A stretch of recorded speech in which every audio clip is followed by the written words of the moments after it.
Congratulations, you've now completed Module 7, Chapter 12, and we're going to go ahead and sum that up now. So the musculoskeletal system consists of muscles, tendons, and ligaments that attach to the bones and joints. The system relies on the nervous and the endocrine systems to function properly. The thyroid and parathyroid glands work together to keep calcium levels in balance. Bones can weaken from lack of calcium, hypocalcemia, osteomalacia, and osteoporosis, or an excess of calcium, like in Paget's disease.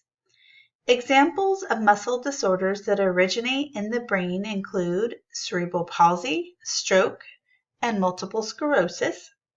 Examples of muscle disorders that originate in the muscle tissue include spasms and dystonia.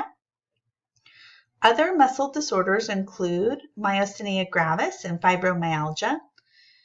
Many drugs are available to help treat muscular disorders, including antispasmodics, muscle relaxants, non-steroidal anti-inflammatory drugs, the NSAIDs, antidepressants, cholinesterase inhibitors, and narcotic analgesics. Medications from the muscular system act in the brain or in muscle, depending on where the problem is located. Osteoarthritis is caused by the erosion of bones at the joints, and rheumatoid arthritis is an autoimmune condition that causes inflammation of the joints. NSAIDs and corticosteroids are used to treat the inflammation of osteoarthritis and rheumatoid arthritis. Aspirin and topical analgesics are used for pain. COX-2 inhibitors work to reduce pain and inflammation while decreasing the risk for ulceration and bleeding.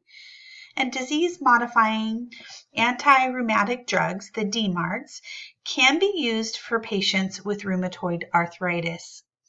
Assessing the patient to maintain independent functioning should be one of the goals of every healthcare worker.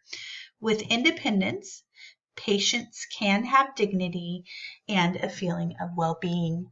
And I know that you will all do great at this. I hope you have a wonderful day. I'll see you in class. Bye-bye.